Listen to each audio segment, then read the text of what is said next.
Assalamualaikum everyone. Today we're gonna learn about research. Research itself is a very vast subject, तो इसलिए हम इसको chunks में cover करेंगे. वास्ट मैं इसको इसलिए कह रही हूँ क्योंकि इसमें डिफरेंट टाइप्स हैं, डिफरेंट टेक्निक्स हैं, मेथड्स हैं, बहुत सारी चीज़ें हैं.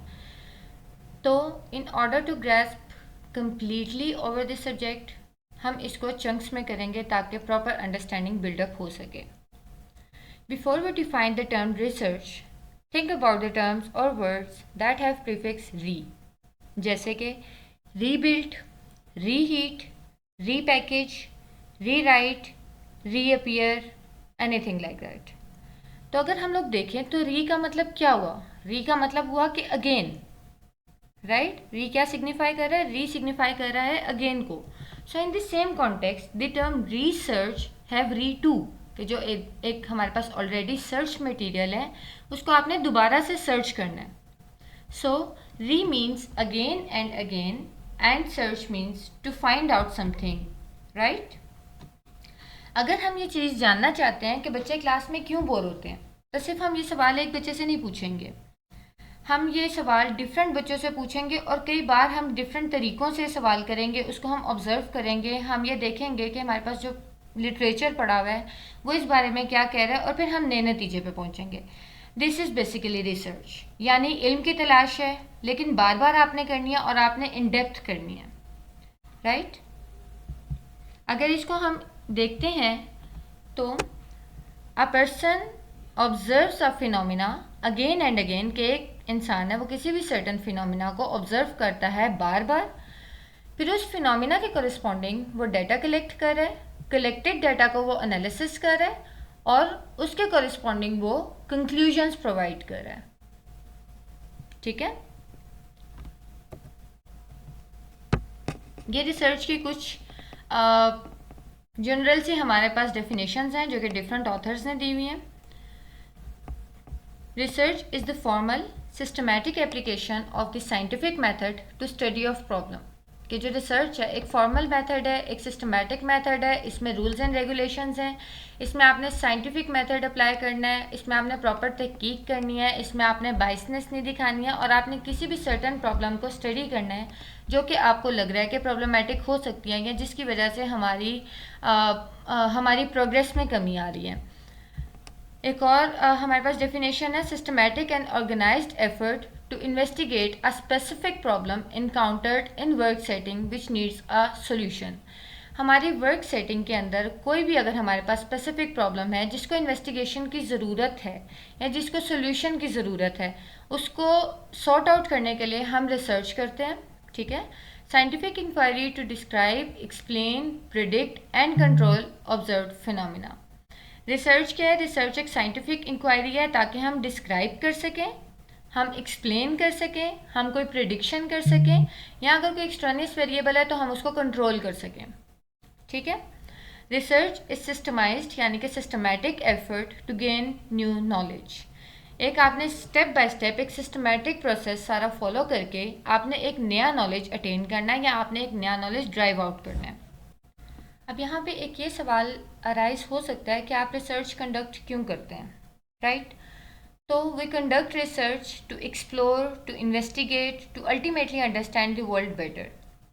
ठीक है, क्योंकि ये आपको हेल्प आउट करती है कि आप नई चीज़ों के बारे में सीख सकें, आप जो डिफरेंट क्वेश्चंस हैं उनके आंसर्स आपको मिल सकें, आप कंट्रीब्यूट कर सकें अपने सोसाइटी में, आप अपने नॉलेज को एक्सपेंड कर सकें. क्योंकि एक जो रिसर्चर है वो जब नए फैक्ट्स को सीखता है या डिफरेंट नई साइंटिफिक थेरीज को डेवलप करता है तो उससे उसका अपना नॉलेज भी बढ़ रहा होता है, उसको प्रॉब्लम सॉल्विंग स्किल आती है, उसकी टेक्निक्स जो है वो इम्प्रूव हो जाती हैं, आपकी कोई भी प्रोडक्ट है वो इम्प्रूव हो सकती है, आपको किसी प्रोडक्ट की मार्केटिंग की ज़रूरत है तो वो इम्प्रूव की जा सकती है रिसर्च के ज़रिए.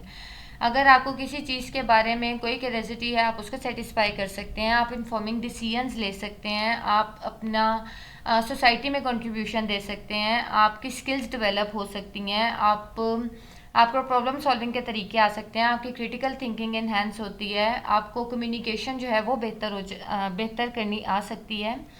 तो इस तरह से आपकी पर्सनल और प्रोफेशनल दोनों तरह से ग्रोथ होती है जब आप रिसर्च कंडक्ट करते हो.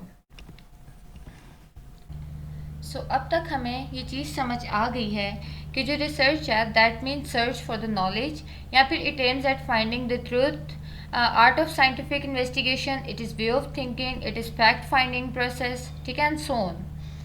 जो मुझे रिसर्च की सबसे ज़्यादा बेहतर एक डेफिनेशन लगती है that is research is systemised, यानी systematic effort to gain new knowledge. Systematic का क्या मतलब है? सिस्टमैटिक प्रोसीजर एक ऐसा प्रोसीजर होता है जिसमें आपके पास सर्टेन रूल्स एंड रेगुलेशंस होते हैं जिनको आपने फॉलो करना होता है। रिसर्च करने के कुछ तरीके होते हैं, स्टेप बाय स्टेप तरीके होते हैं। अगर आप उनमें से कोई भी एक तरीका मिस कर लेते हैं या एक स्टेप आप इसमें से कोई भी मिस कर लेते हैं तो उसका मतलब ये होता है कि आपकी वैलिडिटी पे फ़र्क पड़ा है या आपके रिसर्च की रिलायबिलिटी पे फ़र्क पड़ा है, राइट। तो रिसर्च जो है वो एक सिस्टमैटिक प्रोसेस है। मतलब इसमें आपने सबसे पहले प्रॉब्लम को आइडेंटिफाई करना है, फिर उसके बाद आपने उस पर डिफरेंट मटेरियल जमा करना है, आपने डाटा कलेक्ट करना है, आपने डाटा का एनालिसिस करना है, आपने कंक्लूजन देनी है, एक मतलब स्टेप बाय स्टेप ये सारा प्रोसेस है, राइट। तो रिसर्च जो है वो एक सिस्टमेटिक प्रोसेस है, और ये क्यों हम करते हैं? ताकि हम नया नॉलेज गेन कर सकें या हम नई इन्फॉर्मेशन अटेन कर सकें, हम अपने किसी भी सर्टन सेक्टर के अंदर कोई नई रिफॉर्म इंट्रोड्यूस करवा सकें, कोई नई पॉलिसी इंप्लीमेंट कर सकें। इसकी एग्जांपल मैं आपको इस तरह से दूंगी कि अगर एक टीचर है वो ये जानना चाहता है कि मोबाइल फ़ोन का बच्चों की परफॉर्मेंस पे कोई फ़र्क पड़ता है या नहीं पड़ता, तो वो अपनी क्लासरूम के अंदर फॉर एग्जांपल 100 स्टूडेंट हैं तो वो 50 को मोबाइल दे के पढ़ा लेता है और 50 को मोबाइल ले के पढ़ा लेता है, राइट। मतलब 50 लोगों के पास मोबाइल है जो पढ़ रहे हैं और 50 के पास नहीं है। अब एंड पे वो क्या करेगा कि दोनों के जो रिजल्ट्स होंगे या दोनों की जो रिपोर्ट्स हैं उनको वो कंपेयर करेगा ताकि वो ये चीज़ देख सके कि वाकई मोबाइल फ़ोन से बच्चों की परफॉर्मेंस पे फ़र्क पड़ता है या नहीं पड़ता। तो एक सिस्टमैटिक वे है, राइट। आप इस तरह से नहीं कर रहे हैं कि वो बस देखना चाह रहा है तो वो बस इसी तरह ऑब्जर्व ही करता है। No, he gonna follow the systematic way to investigate the real problem या the real cause and effect relationship. The process of conducting research typically involves following steps। जो मैं आपको सिस्टमेटिक कह रही हूँ ना, उस सिस्टमेटिक का मतलब यही है कि उसमें कुछ स्टेप्स हैं जो कि आपने फॉलो करने हैं। The steps are identifying research problem, कि सबसे पहले आपने ये चीज़ आइडेंटिफाई करनी है कि रिसर्च की प्रॉब्लम क्या है। मतलब आप कौन सा एरिया है जो स्टडी करना चाहते हैं, आप कौन सी चीज़ है जो स्टडी करना चाहते हैं। ये कोई टीचिंग का मेथड है, कोई स्टाइल है, कोई नई प्रोडक्ट है, कुछ भी हो सकता है। मतलब कुछ भी चीज़ अगर आपको प्रॉब्लमेटिक लग रही है आप उस पर रिसर्च कर सकते हैं, लेकिन सबसे पहले आपने क्या करना है? प्रॉब्लम को आइडेंटिफाई करना है कि आपने ये देखना है कि मसला है कहाँ पे। जब आपको मसले की समझ आ जाएगी फिर आप उसके हल की तरफ जाएंगे, राइट। अब अगर आप ये देखना चाहते हैं, कंपैरिजन करना चाहते हैं अर्बन स्कूल्स का और रूरल स्कूल्स का, तो आप क्या करेंगे? सबसे पहले आप ये चीज़ आइडेंटिफाई करेंगे कि मैं इन दोनों स्कूल की बेसिक किस चीज़ को फोकस करना चाहता हूँ। मैं इनकी टीचर्स को फोकस करना चाहता हूँ या फिर मैं इनके करिकुलम को फोकस करना चाहता हूँ, इनके टीचिंग मेथड को फोकस करना चाहता हूँ। मतलब आप देखेंगे कि रियल प्रॉब्लम एग्जिस्ट कहाँ पर कर रही है, राइट। तो सबसे पहले आप आइडेंटिफाई करेंगे रिसर्च की प्रॉब्लम को। उसके बाद रिव्यू एग्जिस्टिंग लिटरेचर, जो उस प्रॉब्लम पे ऑलरेडी लिटरेचर मौजूद है, जो पहले से डिफरेंट ऑथर्स ने या डिफरेंट रिसर्चर्स ने उस सर्टेन प्रॉब्लम पे काम किया हुआ है, आप उस सबको रिव्यू करेंगे। मतलब आप उनको पढ़ेंगे, आप उन सब से सीखेंगे कि किसने क्या नतीजा अखज़ किया था और किस बेस पे किया था, उसने कौन से स्टेप्स फॉलो किए थे, किस तरह की उसने रिसर्च कंडक्ट की थी। उसके बाद आप क्या करेंगे? आप अपने लिए एक रिसर्च डिज़ाइन डेवलप करेंगे और उसी के कॉरेस्पॉन्डिंग आप एक मेथोडोलॉजी सिलेक्ट करेंगे, राइट। ये काम कर ये सब करने के बाद आप क्या करेंगे कि आपने कलेक्ट करना है डाटा स्टूडेंट से या टीचर से या जिस भी आप सेक्टर में या जिस भी आप स्पेसिफिक फिनोमिना को करना चाहते हैं स्टडी, आपने उससे कलेक्ट करना है डाटा। उसके बाद आपने डाटा एनालिसिस करना है। अब जो सा डाटा एनालिसिस है वो डिफरेंट है, वो क्वालिटेटिव में डिफरेंट है और वो क्वांटिटेटिव में डिफरेंट है। खैर, आपने जब डाटा एनालिसिस कर लिया उसके बाद आपने इंटरप्रेट करने हैं अपने रिजल्ट्स। इंटरप्रेट करके आपने कंक्लूजन्स निकालने हैं, ठीक है। कंक्लूजन्स निकाल के आपने जो आपकी मेजर फाइंडिंग्स हैं वो राइट डाउन करनी है कि ये मेरी मेजर फाइंडिंग्स है, मैंने इस एरिया पे वो किया था, रिसर्च किया था, मुझे ये चीज़ प्रॉब्लमेटिक लगी, इसका ये सोल्यूशन है और ये चीज़ मैंने यहाँ पे एग्जामिन किया या यहाँ पे मैंने ये चीज़ आइडेंटिफाई किया या फिर मैंने ये चीज़ यहाँ पे ऑब्जर्व किया, राइट। और एंड पे आप क्या करेंगे कि आप ये सारा काम करके एंड पे कुछ सर्टन सजेशंस दे देंगे जो कि बेटरमेंट के लिए होंगी उस सर्टन इंस्टीट्यूट की या उस सर्टन एरिया की। Now we're gonna learn about general approaches to research।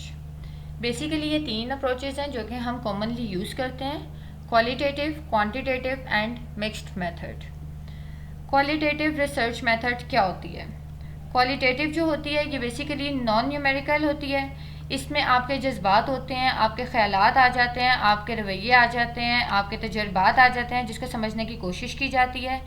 इसमें आप जो डाटा कलेक्ट करते हैं वो आप इंटरव्यू के ज़रिए कर सकते हैं, या फिर आप ऑब्जर्वेशन के ज़रिए कर सकते हैं, या फिर आप ओपन एंडेड क्वेश्चंस के ज़रिए कर सकते हैं। ओपन एंडेड क्वेश्चंस ऐसे क्वेश्चंस होते हैं कि जिन पे आपको कोई स्पेसिफिक लिमिट नहीं दी जाती कि सिर्फ आपने इतने वर्ड्स में ही इसका आंसर करना है, राइट। तो ये जो टाइप है दैट इज़ क्वालिटेटिव। इसकी मिसाल एक ये है कि एक उस्ताद अगर ये जानना चाहता है कि तलबा ऑनलाइन क्लासेस में किस तरह से महसूस करते हैं, तो वो तलबा का इंटरव्यू लेगा, राइट। और फिर वो उनसे पूछेगा कि आपको किस तरह की मुश्किलात पेश आती हैं, और उनको फ्री हैंड दिया जाएगा कि वो अपना जो भी उनको प्रॉब्लम्स फेस करनी पड़ रही हैं वो डिटेल्ड लिख सकें, या वो जो भी फील कर रहे हैं वो डिटेल्ड लिख सकें। तो that is included in qualitative research method. It focuses on understanding concepts, thoughts और personal experiences. The other one is quantitative research method. जो क्वांटिटेटिव रिसर्च मेथड होता है ये बेसिकली न्यूमेरिकल डाटा में मबनी होता है। इसमें चीज़ों को नापा जा सकता है, गिना जा सकता है, या फिर उनकी क्लासिफिकेशन भी की जा सकती है। इसमें जो तरीका यूज़ होता है दैट इज़ सर्वे मेथड, या फिर आप बच्चों को क्विज़ दे के भी देख सकते हैं, आप ग्राफ्स यूज़ कर सकते हैं, चार्ट्स यूज़ कर सकते हैं, स्टैटिस्टिकल एनालिसिस कर सकते हैं, सब आप क्वांटिटेटिव में करते हैं। जैसे फॉर एग्जांपल अगर आप ये जानना चाहते हैं कि एक स्कूल में 100 तलबा में से कितने ऑनलाइन क्लासेस में बाकायदगी से शामिल होते हैं, ठीक है, तो आपको इसका रिज़ल्ट क्वांटिटेटिव वे में ज़्यादा अच्छा मिल जाएगा। जिस तरह आप क्वांटिटेटिव अगर वो करते हैं रिसर्च, तो उससे आपको ये चीज़ बहुत क्लियरली समझ आ सकती है कि 70 तलबा जो थे वो रोज़ाना आते थे, या 20 कभी कभार आते थे, 10 बिल्कुल नहीं आते थे। मतलब आप उसको क्वांटिफाई कर सकते हैं, आप उसको न्यूमेरिक्स में बता सकते हैं। अगेन जो क्वालिटेटिव है वो आपके रवैये हैं, आपके ख्यालात हैं, आपके जज्बात हैं, जिसको आप नंबर्स में एक्सप्लेन नहीं कर सकते हो, और इसमें आप इंटरव्यूज़ वगैरह कंडक्ट करते हो। और जो क्वांटिटेटिव है वो आप न्यूमेरिकल होता है, आप उसमें नंबर्स के ज़रिए या फ्रिक्वेंसीज के ज़रिए या फिर परसेंटेज के ज़रिए एनालिसिस करते हो कि इतने % लोगों ने ये कहा था या इतने लोगों की ये राय थी, राइट। तीसरा आ जाता है मिक्स्ड मेथड। ये जो मिक्स्ड मेथड है ये दोनों तरीकों को बेसिकली मिला के बनता है। इसमें कुछ पार्ट क्वालिटेटिव का होता है और कुछ पार्ट क्वांटिटेटिव रिसर्च मेथड का करते हैं, ताकि हम मज़ीद इन डेप्थ या एक प्रॉपर इंफॉर्मेशन कलेक्ट कर सकें। इसमें क्या होता है कि पहले आप क्वांटिटेटिव तरीके से सारा डाटा कलेक्ट करते हो, और फिर उसके बाद मज़ीद आप सवालात या इंटरव्यू वगैरह करके आप प्रॉपर ग्रास्प ले लेते हो किसी भी सब्जेक्ट मैटर पे या किसी भी प्रॉब्लम पे। जैसे एक ही यूनिवर्सिटी जानना चाहती है कि किसी नए करिकुलम पे तलबा का क्या असर पड़ा, तो पहले वो उसके लिए टेस्ट लेगी, ठीक है, और फिर जब वो टेस्ट लेगी तो टेस्ट का क्या होगा कि क्वांटिटेटिव डाटा आपके पास मिल गया, फिर वो तलबा से राय लेगी। राय किस तरह लेगी कि आप मुझे बताएं कि आपको करिकुलम किस तरह से लगा। तो ये तरीका आ गया जी मिक्स्ड मेथड का। अगेन क्वालिटेटिव मेथड जो है वो नॉन न्यूमेरिकल है, क्वांटिटेटिव जो है वो न्यूमेरिकल है, और मिक्स्ड मेथड जो है उसमें कुछ पार्ट क्वालिटेटिव का है और कुछ पार्ट क्वांटिटेटिव का है। यानी आप इन दोनों तरीकों को मिला के थोड़ा थोड़ा दोनों तरीकों को इस्तेमाल करके आप एक नए तरीके की रिसर्च करते हैं, जिससे आपको प्रॉपर अंडरस्टैंडिंग मिल जाती है। Thank you so much for learning with me. Do like and subscribe if you want more videos. Thank you.